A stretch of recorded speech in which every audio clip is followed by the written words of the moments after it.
Hey everybody, Patty G of the Patty G Show here. We are back for an on-site recording of this week's episode. We are here at Gator Millworks with Chad Foster.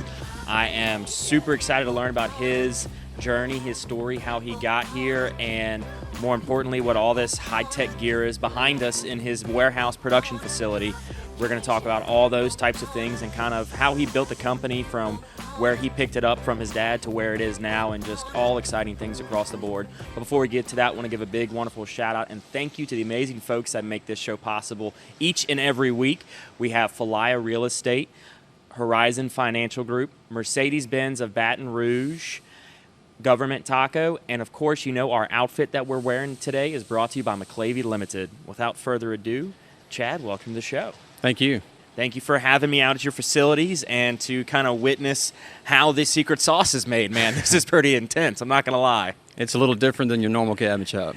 Yes, and I haven't been to many cabinet shops, but I've been to like one or two, and this is nothing like what you've got, you know, just within this facility. So for those that maybe don't know who Gator Millworks is and who you are you and what exactly do you do, man?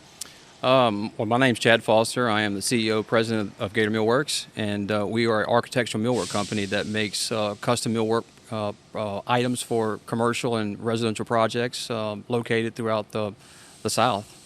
Okay, so you cover just beyond Louisiana, all the South. We do, and we've had other projects. We've shipped stuff all the way to California before, so I mean, we'll reach out and go distances, but it just depends on the project. Okay, and so what exactly is millworks and how is that defined? Well, millwork is sometimes confusing to some people because they think of metalwork sometimes, but it's woodwork is what we do. So millwork is sometimes related to doors, windows.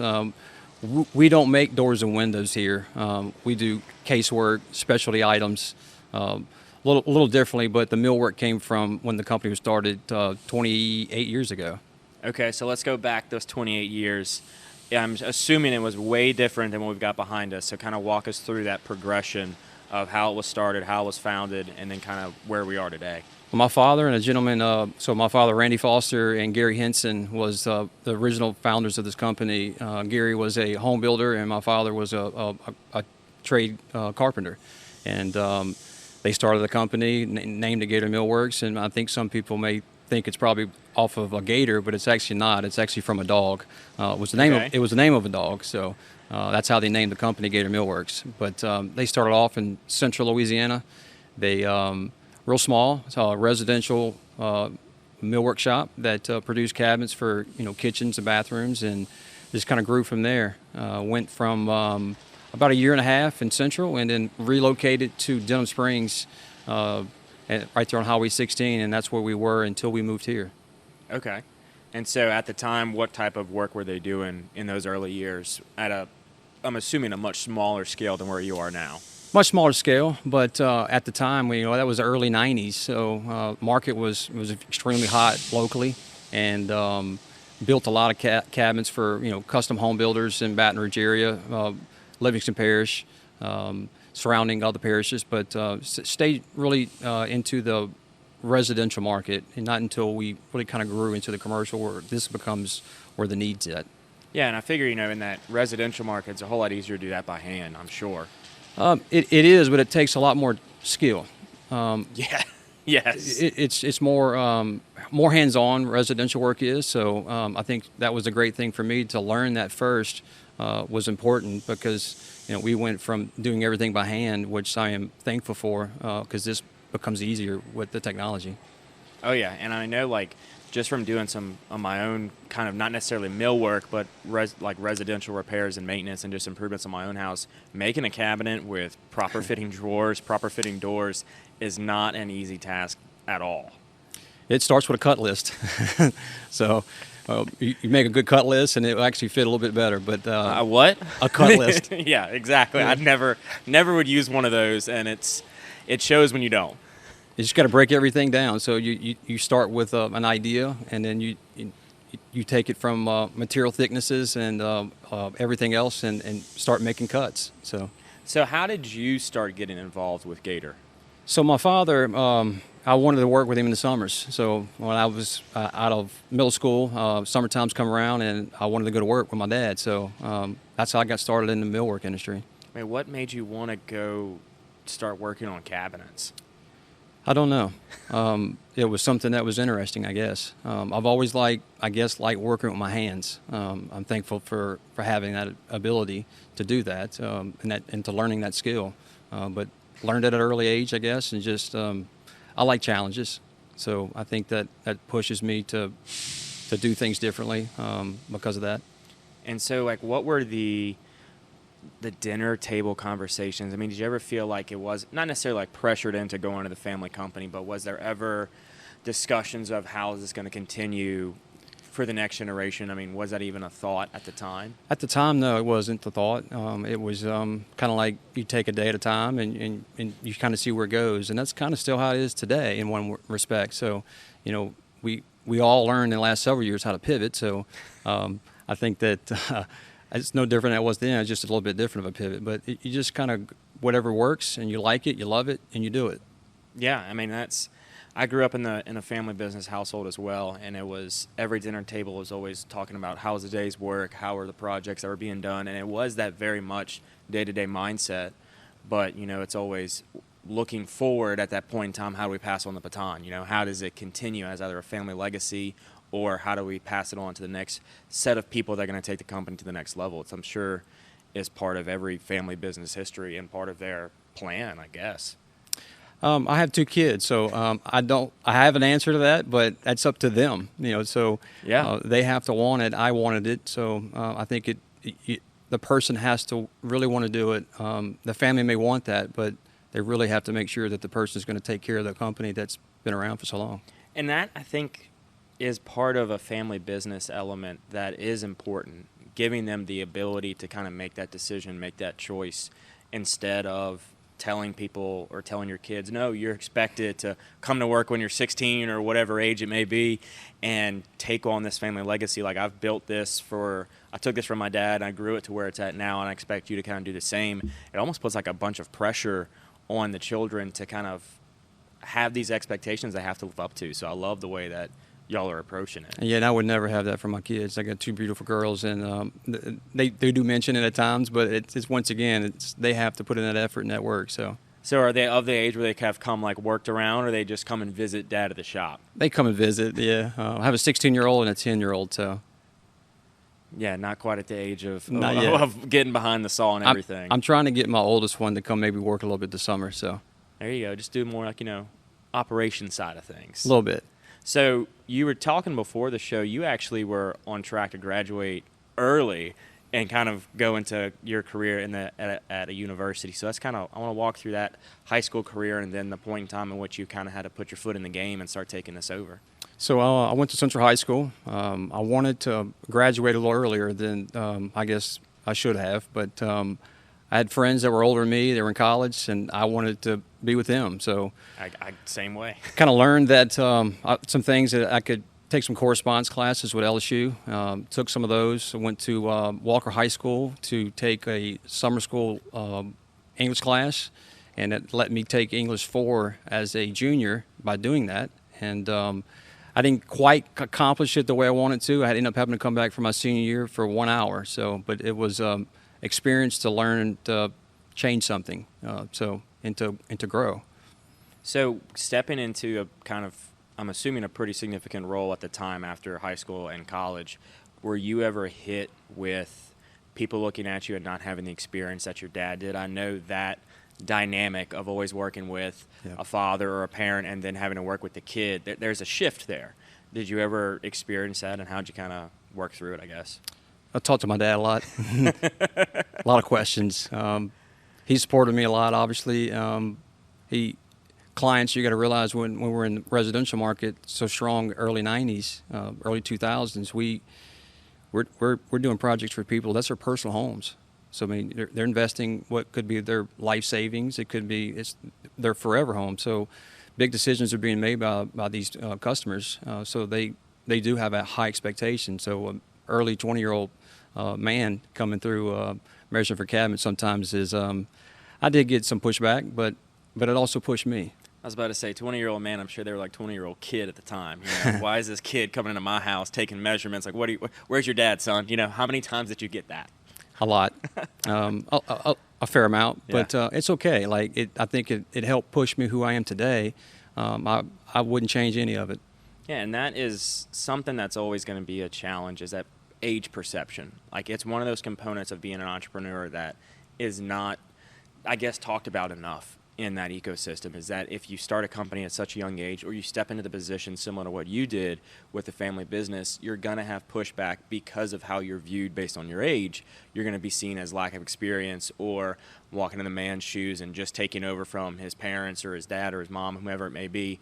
And you have to build up that credibility almost instantly. Otherwise, you run the risk of, no, just have your dad call me, man. Come on, Chad, just have your dad call me, and we'll talk it over, not you. That didn't happen quite as much as it might have or could have, but it did happen. I kind of always would try to resolve something myself, so and also call him. So Yeah, and that ultimately is the better move to do, right? Is figuring out how you can resolve it yourself without involving the parent. Because the further you can start that distancing, the more those clients and customers are going to say, oh, Chad knows what he's talking about. We can work with him. He's good. I had a lot of training, I guess you could say. For many years, I would take just rides with my dad. So I would go to job sites with him at an early age and hold the dumb end of the tape, I guess you could say. But it allowed me to learn, and I wasn't the one that just go to the job site and just kind of wait to leave. I was learning, so I'm very thankful for that opportunity more than anything. So it's really made who I am. Yeah, and seeing who, the clients are seeing you on the job sites, getting out there and not just being the boss's son. You're being an active employee, an active person who wants to learn, is eager to actually hone in that craft and develop something to the capacity and the level in which your father did. So I think that's really incredible to see. It's been a journey. So walk us through, y'all just went through almost 3 years ago, a total transformation of your production facility. Walk us through where you were and what that looked like, and then we'll kind of get into where we are today. So we've been in this facility now for, in June it'll make 3 years. We went from a 20,000 square foot facility with about 3,000 square foot of office space to this facility, which is a total of about 78,000 square feet, 60,000 square feet of, and B's going to get you. I know, I heard that, a little buzzing around. So we have over 15,000 square feet of offices, and then also 60,000 plus of the shop, and it's a huge difference for us. I mean, it allows us to, our quality goes up. More space allows you to see things better, to do things bigger. So it's a huge step. We knew there'd be change as us as a company, but who we are as a company is still there. How did you know it was the right time to kind of make that move in that transition? 2015 is when I kind of started this whole process. We purchased a 5.5 acre tract where we're at, and we had a little bit of a pivot moment in 2016, like many others did. Yeah. We had 6 feet of water in our facility. Overnight flooded with tragic flood in 16, and kind of paused on the whole process of building this place, which did allow us, though, to make it even better because of that pause. We were able to purchase another 5.5 acres, so we have a total of 11 acres here, which allows us to even grow more in the years. So it's been a process in the last 3 years, but it's been great because we can service our clients so much better here. Yeah, and I mean, probably making that switch was nerve-wracking. We were discussing before. You then became the whole contractor of this actual development and of this project. So walk us through going from dirt to where we are. So we started off as I guess you could say a design build. Myself and others here kind of drew something inspirational-wise and drew the whole place out and brought it to a local architect for their approval and for code compliance.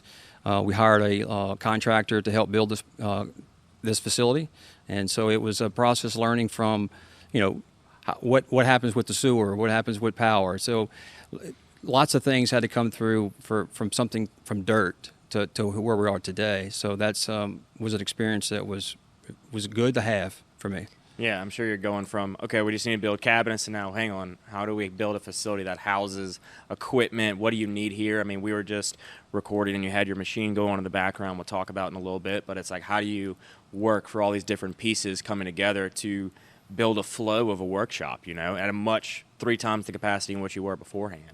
I was been privileged to see a lot of other places over the country, millwork shops. I've been to many, and you never go to one and think that I want to build that exact building or that exact shop. You take pieces and you put it together, and that's what we did here. So slowly built our production line. So just started adding pieces of equipment into the mix.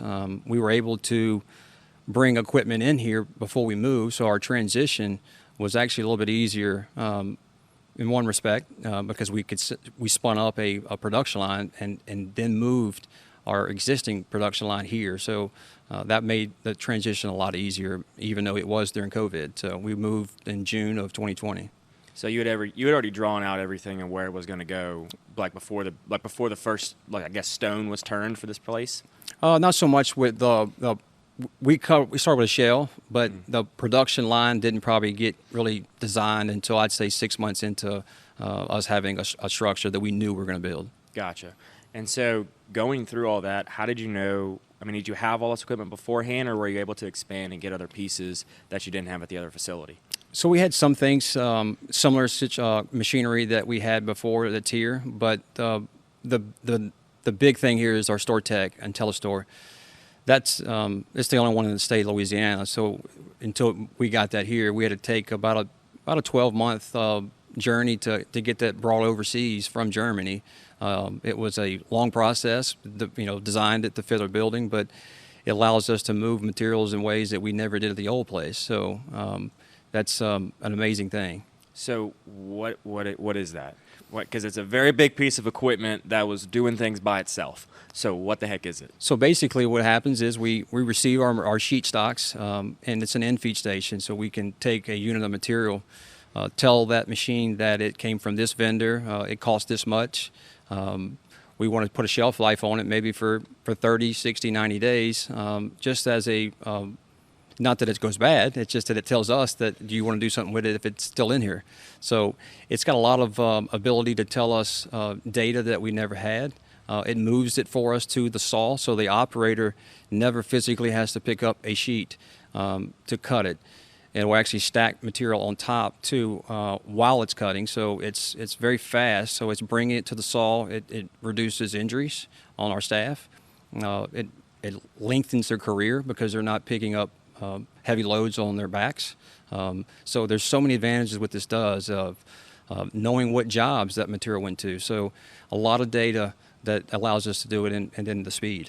So I want to talk about the importance of AI and all that intelligence and all that data and how it integrates into your company as a whole. I mean, that alone is just a pure database of information. How does all that play into what the customer is going to see at the end of the day?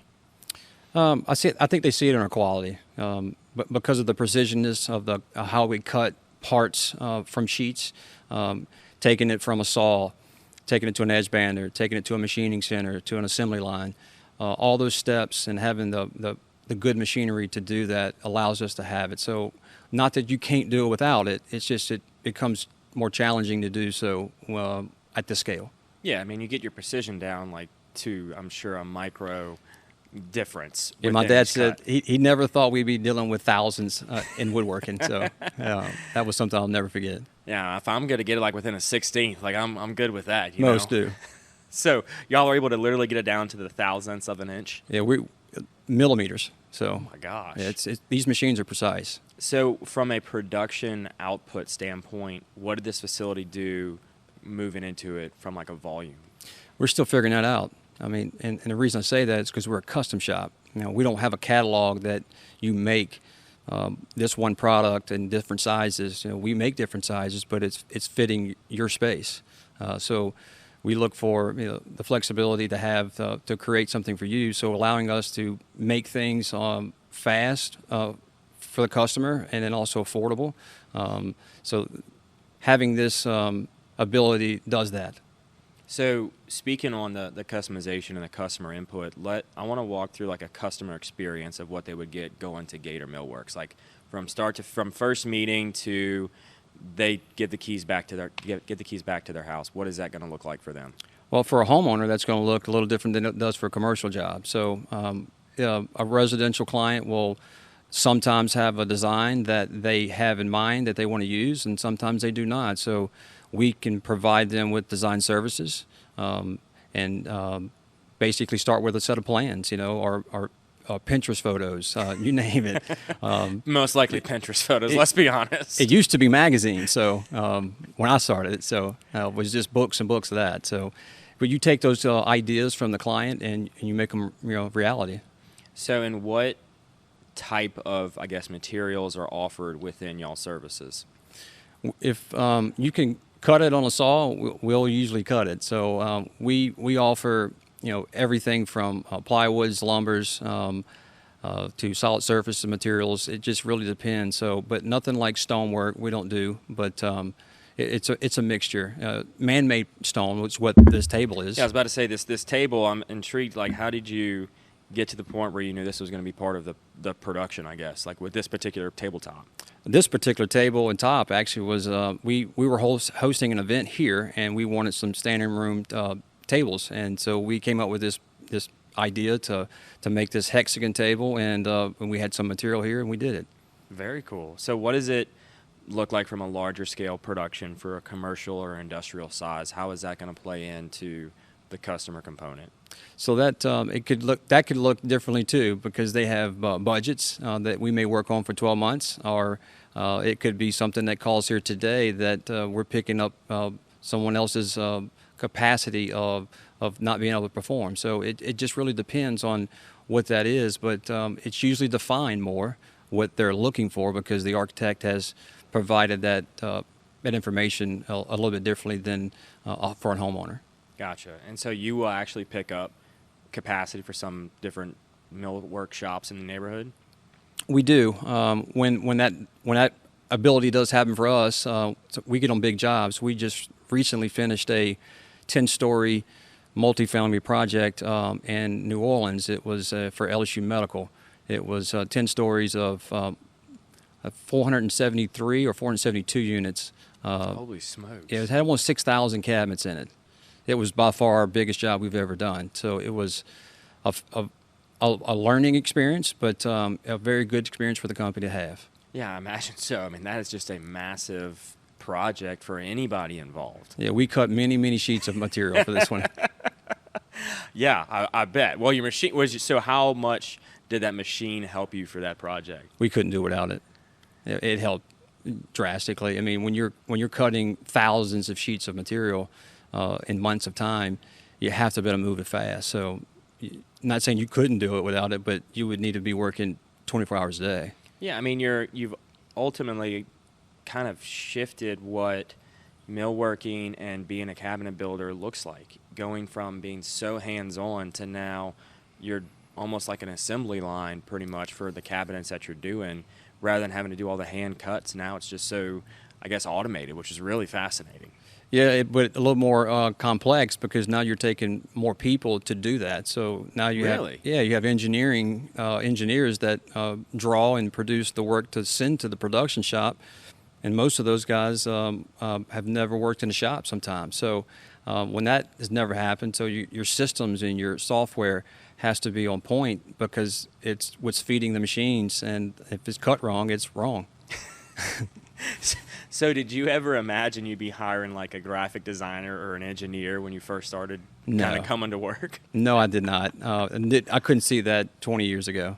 So how has that landscape changed? Like the employees you're looking for over the years, what has that just kind of morphed into in 2023?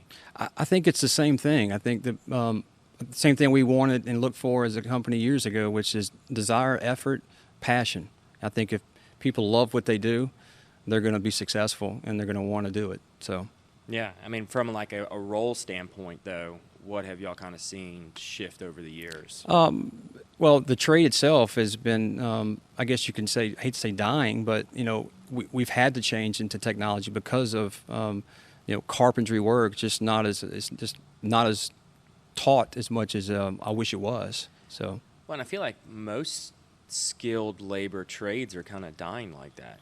They're not, people aren't going to trade schools as frequently as they were. They're not looking to either become cabinetry workers, become carpenters, painters, whatever it may be. It's like it's the whole dynamic of a tradesman is, yeah, like you said, it's dying. I mean, it's crazy. I think a lot of that too is on the trade. I think the trade itself needs to change. I think if they're not willing to want to change, that it's going to be difficult for you to keep up with society. So what are some things that you've seen, I mean, not only in the cabinetry world, but like, I guess, I mean, you're involved in construction from A to B now with your process and with Gator Millwork. So what have you seen over the years as like an industry shift in the trades, and how are they kind of combating that from your perspective? I think everyone has to approach that differently.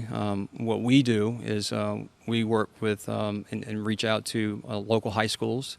We go every year to Walker High, have a manufacturing day event here sometimes, and host that and bring in students at a young age to show them what is here and what they can do. I think that if you don't do that as a business owner and show yourself, open your doors up, that it becomes harder. So do they have like a trade school that works within becoming like a cabinetry maker or something like that? A few. There's one college actually in Pittsburgh, Kansas. Okay. We actually recruit there. It is a 4-year architecture millwork program, and it's a small program, but they do teach what this profession is. So. Do they not have anything here in Louisiana? Not for like a 2-year or 4-year education. No. That's crazy. They don't do it. And like you would think with the way that it's a dying breed, I mean, here in the South especially, like you've got to do something like that. You have to have some type of education system that's going to teach people trades. Yeah, and I think some things are changing with that at the high school level. I know Walker High School is definitely doing some things with the trade school, getting students ready for life. They've done a good job with that. So have you had many students have you piqued their interest enough to come and do summer, like do you even offer summer internships here? What does that program look like from a high school stage? We do. We've had students come from Pittsburgh State University. We have had high school students, 2 recently have graduated early themselves this year in December from Live Oak High School and are actually full-time employees here as we speak. That's pretty cool. Yes. So, and they're working like on the line, becoming engineers. What is the opportunities available to somebody in high school listening to this, thinking they want to do some type of cabinetry work or become, a hands-on trade service? So, I mean, a lot of times people start off in a production environment, and we've had, employees that start in a production environment, and as of today, we have senior project managers, we have long-term staff members that have started from a production environment to an office environment. So it's really about the effort and the desire and your passion. And I think that's where employers can get over that hump of losing the trade, is that in-house training. That you don't label it as as Gator University, but I mean it's ultimately what you're doing, right? You're teaching these people the craft over the years and moving them up in their position, rather than just saying you're going to assemble cabinets for the next 20 years. That's correct. I mean our production environment here is afloat, more like a utility knife. You have to have that, I feel, and when you say years of training, it takes that in this profession. And the reason for that is opportunities they don't present themselves sometimes to teach. So if this particular product that we're making today doesn't present itself again for 3 more years, I mean, you don't get to teach that sometimes. So right. We're a custom shop. Yeah, I mean, being custom, exactly. You could build the table for an event one day, and the next day build out somebody's kitchen or bathroom, and just that happens. Always altering what projects you're on. We have to be able to pivot to do things. So, and on that, how much, I guess, are y'all, not from a dollar standpoint, but like how important is that for Gator to just totally invest in getting people the understanding of the process from beginning to end? And I guess the process here does change. So everybody wants the process, and we have them, but those processes will change with the work. So I think that comes with patience more than anything from people. It's one thing that I know I struggle with at times. I think we all do in the world, but it's being patient with the process and knowing that it will change and it will work itself out. So what is the hardest thing about doing like custom work with what y'all do? Patience. Because you're going to run into something that you didn't see, and you're going to have to remake it. That's just the way it works sometimes. But you have to be willing to make sure you're wanting to do that because of the quality. Yeah, well, I mean, and ultimately, if you're, like we said when you're building something for like a residential home, you're coming into their safe space, right? Their space where they're going to raise a family, they're going to have countless meals around, and so they ultimately need it to be perfect because you're servicing them directly. Whereas commercial or industrial, you may not be servicing the person that's signing the check. You may be servicing a bunch of people that person's going to service. So you don't have that one-on-one connection with the end user possibly. But as for a residential, like, yeah, I mean, have you ever had to go and completely change what you made on a job because the customer was like, we want to move the sink here, we want to do this and that? Yes, we have. More times than you can imagine. And sometimes it's us, sometimes it's a desire for the client to change something. And if it's achievable and affordable, we'll do it. Yeah, and that's the other part, affordable, because at the end of the day, if it's a change that's at the last minute, those are hard conversations to have with residential customers. Is, okay, we've got everything done, we're going to go to install it, and they say we want to move the sink 6 inches to the left, or we want to have the cabinets a little bit wider here. Like, that's got to be nerve-wracking. Yeah, nerve-wracking as a business owner. I mean, because then you either have to say, okay, can we absorb this, or if not, I mean, you're going to have the difficult discussion of the client who's probably already pushing up against their budget of it's going to cost X, Y, and Z more, because now we have to essentially remake your cabinets. And with being custom, it's not like you can take that and go to the next job with it. You're not using it nowhere else usually. So, yeah. I mean, so what do you do with that? With what? Like, if somebody says we want to change X, Y, and Z after it's installed, what happens to it? Usually they usually keep it, put it in a garage for storage or something like that. Sometimes we can repurpose it, but it's rare. So it's kind of important to try to get it right the first time. Yeah, what is it? Measure twice, cut once? Yeah, cut twice. Yeah, don't cut twice. Yes. So do y'all end up actually finishing the products that y'all are making? Like, I know the table that we're sitting in front of is an unfinished, or what's the technical term of this board? Is it unfinished? That's a raw piece. Thank yep, you. That's unfinished, but Okay. same thing. But we do finished work here too. We're actually in the process of upgrading our finishing capabilities here. We just put in a new flatline spray line for spraying coatings for paint stains, and then next week we're actually installing what they call a shoebox, which is a microwave, I guess you could say. Okay. And what this machine does, or microwave, is you can spray a product with coatings and put it into this box, and within 20 minutes we can remove that product, a cabinet door or a cabinet itself, and stack 300 pounds up on that product because it's completely dry, because the technology is drying that coating from the inside out, which typically dries from outside in because it's air surface, takes it first, and it's a slower process, which is usually around 22 days to get 100% cure on paint. When we're going to be able to achieve that starting sometime next week in about 20 minutes. 20 minutes?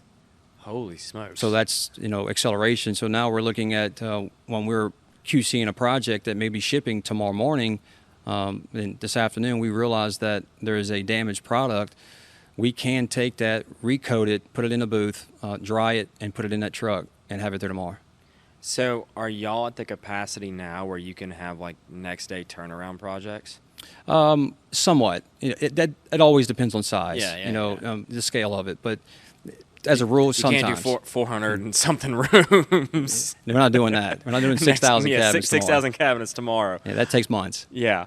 But I mean, do you see the technology getting to that point where you become like an Amazon of cabinets? So if a homeowner says, I want a kitchen set, you can potentially make it in a day? I don't know. I think that it kind of takes away custom. I think that the client wants that flexibility to make those decisions.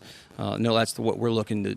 That's the client we're looking for, is what we like to do. So to have something that's a product line, I do see us doing some things, but ultimately we want to serve our clients, and most of our clients are custom. So we want that creativity to do. So will you ever look at like doing a line of Gator cabinets that are standard set and you can run them like that? We're looking at some things right now. One thing is a custom furniture line. So that's a product line that we really feel like we can support on a national level from office furniture. And we're excited about what's coming potentially with this. Yeah, I mean, because once you get to the standardization of just cabinetry or even furniture, like then you start looking at Home Depots and Lowe's and, how do you then start servicing all of those that just have built-to-order items, or even like IKEA? I don't think that's our market. I really don't see us going to that end of the spectrum, because that is a very competitive market and it's really not custom. So it would be challenging for us to I think, to pivot to that direction. Yeah, I mean, and the custom, like you said, still keeps that element of creativity within both the designer and the customer. They're not limited to have this size cabinet with this cut and these finishes. It's what do you want from start to finish? Yeah, if you dream it, we usually can build it. It's one of the things that we look forward to in the next several months. We have a showroom here that we paused on it when we moved in because we wasn't ready for the foot traffic through here yet. So now we're at that point looking to continue our growth here in this new facility. So in the next few months, we'll be opening up our showroom here that we're very excited about. So how did you know you were at that point ready to start pushing forward to the showroom? I guess what pieces needed to align to make that happen? I think just workflow. So as work changes, market changes, pivoting. So to do commercial work and residential work is not usually seen. You're usually doing one or the other. So that's a great thing that we wanted to stick to our roots, you could say, of the residential market, and we still do that well today. So it's important to us to do both, and it allows us to, I think, stay that custom way. Yeah, I mean, it's generally, I know for some trades, it's you start in your residential because it's easier to go and find the customers, and then you go to the commercial because you can have bigger margins, and then some people will end up in that industrial space where it's just you control the price, right? But staying in that residential is tough, I'd imagine, to stay within there, stay profitable, and stay able to provide the same level of quality and product that you are for your commercial customers. I think it's hard to grow sometimes in that direction. Yeah. Nothing that's, if you're looking for growth, it can be a challenge. That's why I think the different product mix is good for the company, because during the downturn of markets, commercial can be strong and then it cannot be so strong at times. So I think for us, it's been beneficial having both, because it allows us to continue with, keeping our staff, growing the company, challenging ourselves with different products. Was there ever a point in time in an economic downturn where y'all got worried you were going to have to end up closing shop? No. I guess our moment would have been the 2016 flood. That was a moment that, you wake up one morning and you lose everything. So y'all lost everything in the flood? 6 feet of water we had in our building. Oh my gosh. Yes. Now, was that this building or no? That building? Was before we moved here in 2016. So it was a tragic moment. We rebuilt it. That's when we paused on this whole process here, because we were about 6 months away from starting this building when that flood happened. So I mean, what did y'all do? How did y'all get what did y'all do to get past that and work through it? Work every day. We took our staff every day. I think it was on Tuesday when we got back into the facility, and it was a lot to do, obviously. We had machines that were completely covered with water and had to be replaced. And I guess you can say bad timing for us at that time was that our wood show, which happens in Atlanta every 2 years, was 2 weeks away in a market that was actually tight on equipment. But we were fortunate enough to have a good, strong relationship with this machinery supplier, and they took care of us in a way that I couldn't be thankful for, because we were cutting cabinets out again primitively in 9 days. 9 days. Business, or 9 calendar days. Not even okay. So 9 y'all calendar went from days. 6 feet of water. 9 days later, you're back up and running. Not 100%, but yeah. Within I think 35 days, we had our panel saw, a edge bander, and our key things we needed within 45 days of this flood that took place in 16. So you mentioned that wood show. What is that? It's the International Woodworking Fair. It happens every 2 years in Atlanta, Georgia, and it's literally some material suppliers, machinery companies from all over the world come here to show what is the latest and greatest products. Okay, and so is that where y'all kind of learned about the... I learned a lot through that for the years. About the full office? Yeah, I went there in 2004, my first year ever, with the intent to buy a CNC lathe, which would do a foot for a cabinet or a post for a turning. And I stumbled upon a CNC router, and I still remember it like it was yesterday. And seeing that machine run and seeing what it could do for us as a company, it was like, it blew my mind. I remember calling my father. He was somewhere in another part of the building. I said, "You need to come check this out." And he saw it, and he's like, "This is a game changer." So what's a CNC router for those that don't know? So a CNC router allows us to take a sheet of plywood, so a 4x8 sheet or something that could be bigger than that, and we take your parts for your cabinets and we nest those into those sheets for best yield. So it's like puzzles, like taking those pieces and putting, when we don't physically do it, it's an algorithm that does it. But it's amazing to see how it creates those patterns and allows us to be efficient with our work. So what it does is it does that for us, and then we basically load the program, put the material on the machine, and it cuts the parts out and prints a label. We put the label on the part, and it identifies that through production. Yeah, I mean, and that's whenever a typical person on a weekend project is going to make a cabinet, they're not going to probably mentally do that. The average Joe won't. They're going to say, okay, I need to cut 2 feet off here, 4 feet off here. And then you get down to it and you have like so much scrap wood left over. You're like, what do I do with this?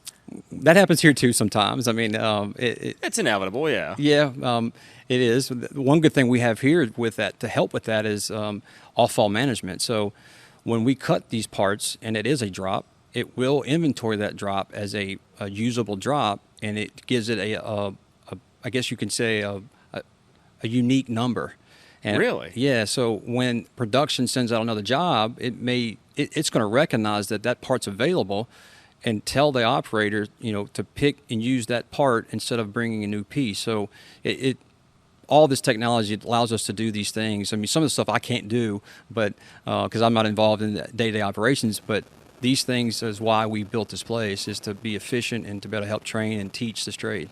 Yeah, you may have a puzzle piece that doesn't fit on this puzzle, but it'll fit on a different puzzle.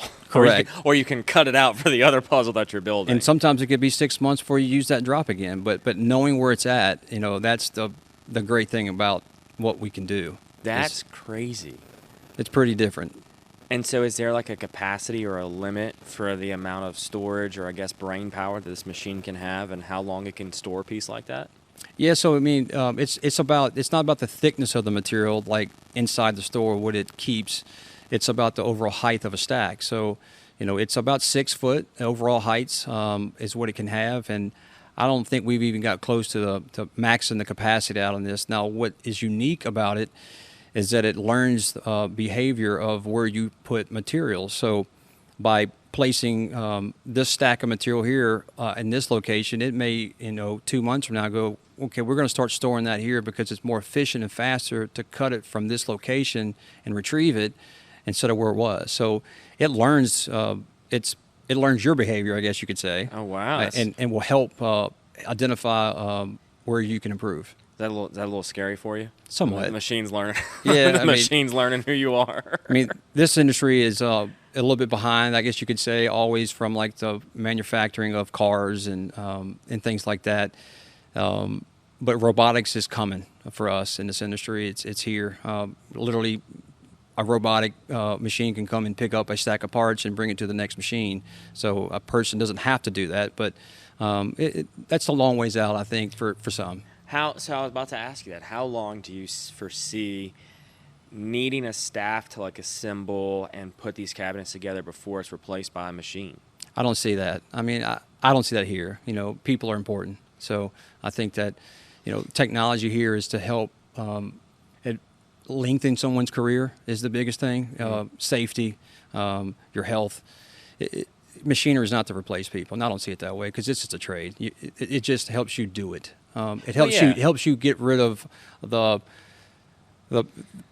pain point of maybe cutting something wrong because of the old way.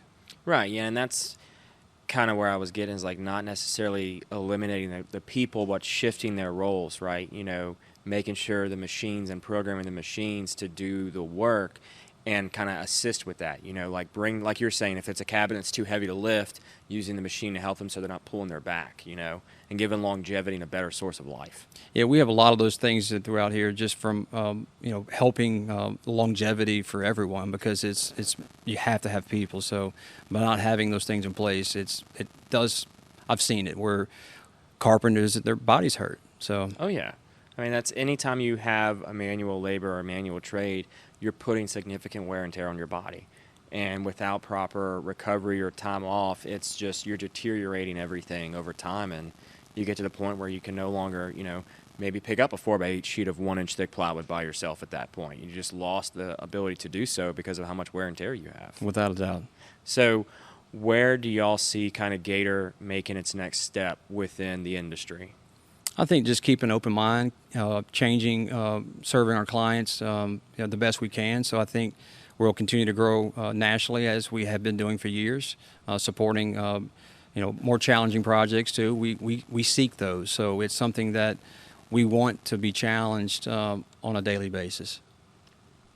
Now, within those challenges, have you ever come up against something y'all just literally couldn't handle? Maybe we thought that in the beginning, but we usually have always, I don't know of anything we've walked away from and said, during the middle of a project, said we can't do this. So there's been jobs we've bid and and taken on that we probably didn't know quite how we were going to do it when we started. But I think that's part of the process sometimes, is figuring it out. Yeah, not necessarily fake it until you make it, but, It's definitely not until you make it. Yeah, but I think it goes back to the experience and the equipment you have. I think, Right. and the people. Having the knowledge of putting your heads together. This is a very collaborative company. It takes a lot of different minds to do what we do. Yeah, I mean, and also recognizing that you're doing something similar than you've probably done it before in the last 25 years, just not to the scale in which this client could be asking you to do. Correct. I mean, especially now being in the career as long as you have been, you've probably seen, for the most part, just about everything, unless it's some creatively new design that's just never been seen before. We do see a lot of different things, and I'm challenged with that, and we are challenged a lot. So, and that's a good thing. So, it's not everything's the same. So, Yeah. It's good. Which I feel like is also kind of an incentive for hiring, telling people you're not going to do the same job every single day, even within this profession. Some people look for that, though. I mean, but yes, I think that the growth opportunities is what allows that to happen. So giving people that growth, the ability to do that. But there are people that are looking for that spot to look, and there's nothing wrong with that. We do need that at times. So I think it's a mixture here. So whenever y'all are selling, like, for somebody's cabinets, are y'all doing all the assembly in-house, or y'all do it on site? So everything's usually assembled here unless we can't get it in the room. So there are times where, going up to a 3-story or 2-story house that you sometimes can't bring parts and pieces up there. So you have to dissect it. And that's the good thing about some of the machines we have, is that when that does happen, it gives us the ability to assemble things in a field that it really it doesn't make a difference. So having components that snap together makes things a lot easier. So and you really can't do those things without machinery that's precise. So on that machinery element of the snap-in pieces, are you able to, within it, tell the space you have, and so it'll tell you where the breaks need to be, or is that still kind of man-calculated? That's still got to be done by a person, so it's not generating that based off anything else. So there's some metrics with that'll do some things and break it, but as a rule, the engineer or the project manager is making those decisions in the beginning. Gotcha. I was about to say, that'd be pretty incredible if you could put the whole house within the system and say, okay, here are the doorways, here are the breezeways, and it's calculating the angles and showing you basically how to install it in that house or in that building, and then what size pieces have to go to fit through those doorways. You must have watched the Jetsons. I did not watch the Jetsons. But, I mean, I'm thinking, like, at this point, with how you're describing the technology, to me, it's like, okay, it's got to be able to do something at least close to this with, like, maybe a new construction or something where you get the plans and everything's laid out already on paper or within CAD or a design. It's like, to me, that would be an organic step. Yeah, I think AI is coming with some things to do that. I don't know much about that in yet, but I do see some things like that coming. We do a lot of 3D work, so we're kind of gearing towards some things, but I don't know about that. Goes back to the creativity. We like to create, so to give that away to something else, I don't know that we want to do that. You don't want to advance the technology to that Well, point. not in that way, no. Yeah, I understand. So, I mean, as we kind of start to wind down and wrap up the show, we have like a set list of questions we typically like to ask everybody.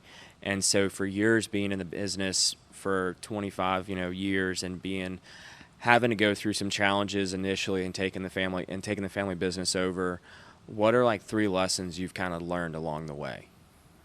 It's more than 3.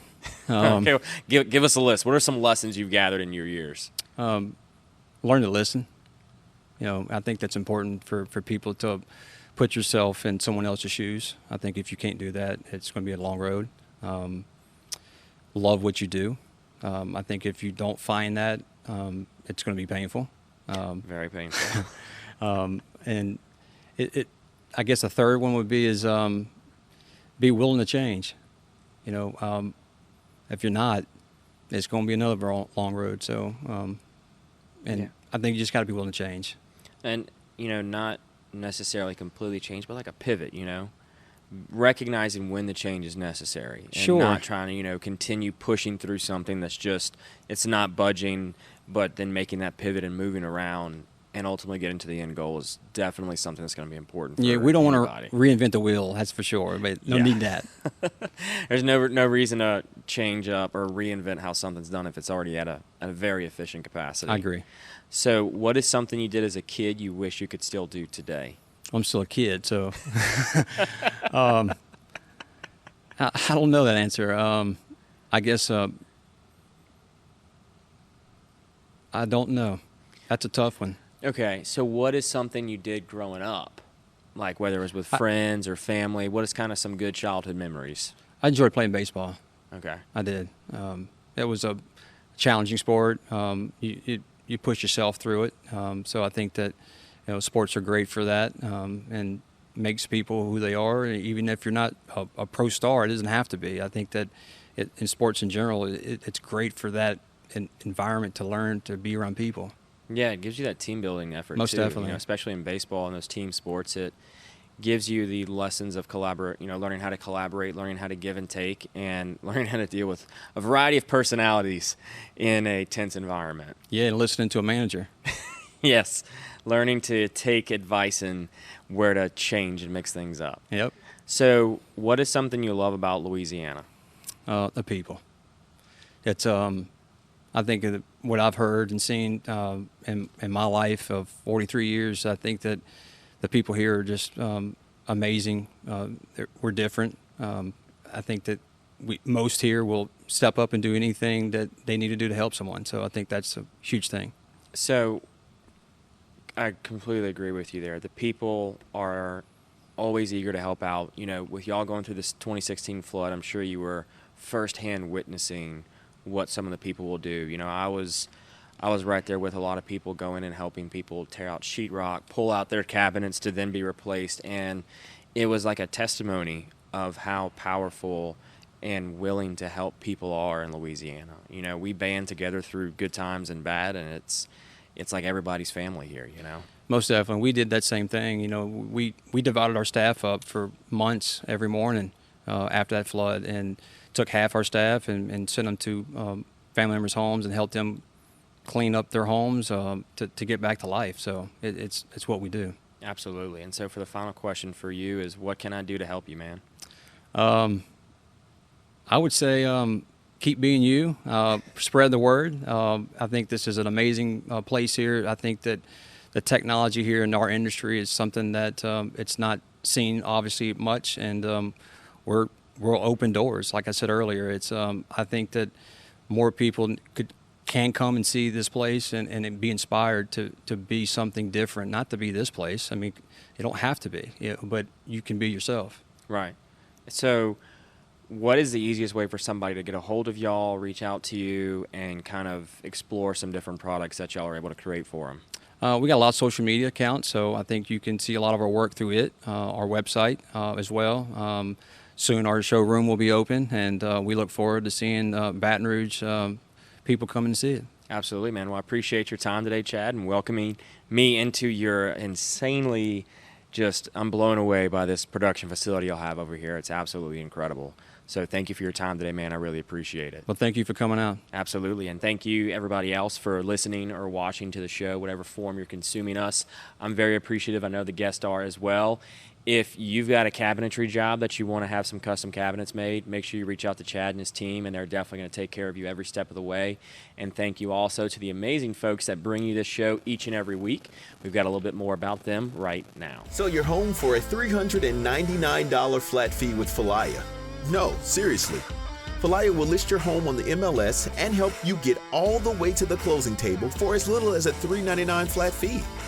Our online platform is insanely easy to use and will save you thousands.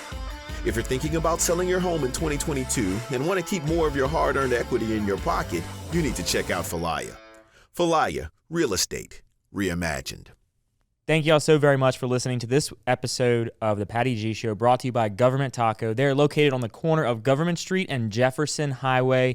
Jay is always slinging up a new taco of the month, so if you're a frequenter to Government Taco, let us know in the comments what you thought about this month's taco of the month. If you're not a frequenter, maybe trying out this month's taco might just convert you. Big thanks over to them at Government Taco for making the Patty G Show possible.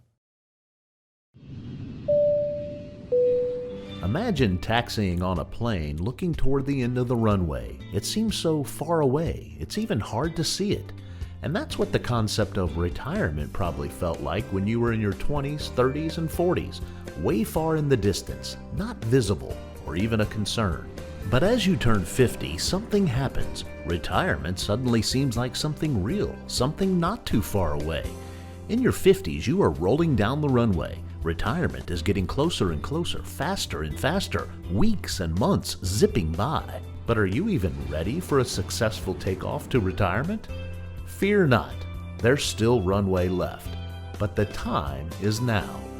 Time to make progress and time to get a plan. The Runway Decade will help you get organized, get energized, and give you the direction you need to take off to your desired retirement. The Runway Decade, building a pre-retirement flight plan in your 50s. Thank you to Mercedes-Benz of Baton Rouge for making this show possible. Nick Pentis is a past guest. We love having him on.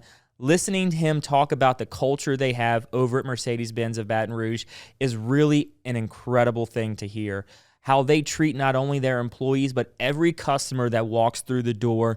You are more than just a number to them. They're going to give you that white glove concierge service every step of the way. They're going to make you feel like family and take what can be a stressful time in people's life, shopping for a car.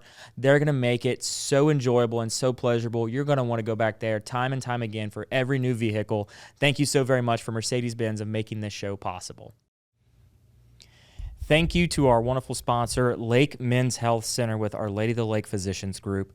Guys, I know it's tough to get out and go to the doctor. I know it's challenging to find time in our busy days, but I promise you, signing up to be a part of this group with Dr. Curtis Chastain and Dr. Tyler Boudreau, you won't regret it for several reasons, but most of those being the fact of the time it saves, where you're able to get in on the same day, get that appointment done, and spend that time you need to talk with them about what your health goals and concerns are, as well as ensuring that the financial investments you have, you will be able to live out and see those come to fruition. So if you're an investing guy, you know all about and planning for the future and investing in the future. There's no other more important thing to invest in than your health. Make sure you go check them out, Our Lady of the Lake Physicians Group Men's Health Center, and tell them Patty G sent you. McClavy's Limited, a proud sponsor of the Patty G Show, has been serving the Baton Rouge area proudly for 40-plus years. Gentlemen and ladies, if you're shopping for your man, there is no other place in the Baton Rouge area to get your clothing, whether it's game day needs, everyday needs, business attire, formal attire, whatever you want. Go over there, see Frank and Ashley. It's a father-daughter duo. They do incredible things in their store. They will outfit you from as simply a shirt that you need for one evening or all the way to a full wardrobe overhaul. They're going to take care of you every step of the way, and be sure and let them know that Patty G Show sent you.